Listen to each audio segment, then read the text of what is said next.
আসসালামু আলাইকুম এভরিওয়ান, সবাই কেমন আছেন? আজকে আমি তৈরি করে দেখাবো খুব সহজ পদ্ধতি হচ্ছে আমি আজকে পাস্তা রান্না করে দেখাবো। আমি আজকে এই পাস্তার মধ্যে কোনো চিজ, কোনো ধরনের কোনো চিকেন, ডিম কোনো কিছু ব্যবহার করবো না, কিন্তু তারপরে খুব সুস্বাদু, খুবই আমি একটা পাস্তা তৈরি করবো যেটা আসলে খেতে খুবই মজা আর এটা তৈরি করা খুবই সহজ। এখানে দেখানো হচ্ছে আমি পাস্তার জন্য পর্যাপ্ত পরিমাণে পানি নিয়েছি আর ওর মধ্যে 2টা টমেটো দিয়ে দিয়েছি।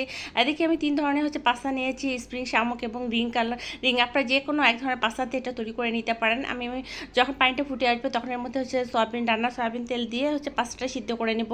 আর পাস্তা সিদ্ধ হতে এদিকে আমার টমেটোটা কিন্তু সিদ্ধ হয়ে গেছে। যখন দেখবেন যে টমেটোর স্কিনটা ফেটে গেছে তখন বুঝতে হবে যে টমেটো সিদ্ধ হয়ে গেছে। আর এটা আমি খুব বেশি সিদ্ধ করবো না, জাস্ট একটু নরম হবে। এখন এটাকে আমি নামিয়ে ঠান্ডা পানিতে ভিজিয়ে উপরে স্কিনটা তুলে নিয়ে আমি ব্লেন্ডারে পেস্ট করে নিব।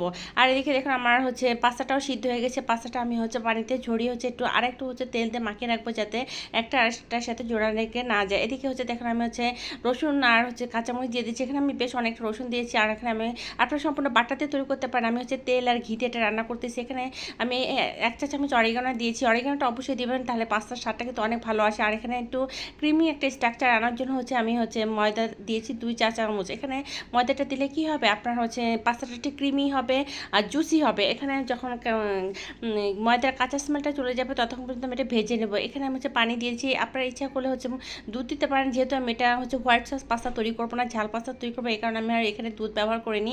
এখানে দেখুন যখন এটা লাম যাতে বেঁধে না যায় তখন এই পর্যন্ত আমি খুব ভালোভাবে নেড়ে নেব। তারপর টমেটো পিউরিটা দিয়ে দিব আর এখানে অ্যাড করে দিব টমেটো সসটা দিলে কি এটা স্বাদও খুব ভালো আসে। অবশ্যই টমেটো সসটা ব্যবহার করবেন। আর এখানে দেখুন দিয়ে দিব আমি ফ্রেশ গোলমরিচের গুঁড়া আর অ্যাড করে দিব লবণ স্বাদ মতো। আর আমি এখানে চাট মশলা অ্যাড করে দিয়েছি।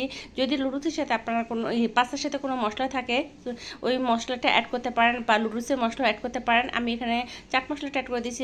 এখানে যেহেতু টমেটো অ্যাড করেছি একটু টক আছে, এই জন্য আমি একটু পরিমাণ চিনি অ্যাড করে দেবে। এই মুহূর্তে আপনারা ইচ্ছা করলে চিকেন, চিংড়ি মাছ অথবা চিজ যে কোনো জিনিস অ্যাড করতে পারেন। আমি এটা করবো না, আমি একদম নর্মাল প্রসেসে, একদম ঘরোয়া প্রসেসে এটা তৈরি করবো। এক্সট্রা কোনো কিছু দিব না। সব কিছু দেওয়ার পর আমার কাছে মনে হচ্ছে যে টমেটোর সসটা একটু কম হয়েছে। আমি আরেকটু টমেটোর সসটা অ্যাড করে দেবো, দিয়ে খুব ভালোভাবে নেড়ে যখন সসটা ঘন হয়ে আসবে তখন এর মধ্যে আমি দিয়ে দিব সেই সিদ্ধ করা পাস্তা। দিয়ে খুব ভালোভাবে নেড়ে চেড়ে যখন এটা সুন্দর একটা কালার চলে আসবে, একটু ক্রিমি স্ট্রাকচার চলে আসবে, তখন আমি এটাকে নামিয়ে নিব। ব্যাস, তৈরি হয়ে গেলো আমার খুব সহজ পদ্ধতিতে খুবই মজাদার পাস্তা।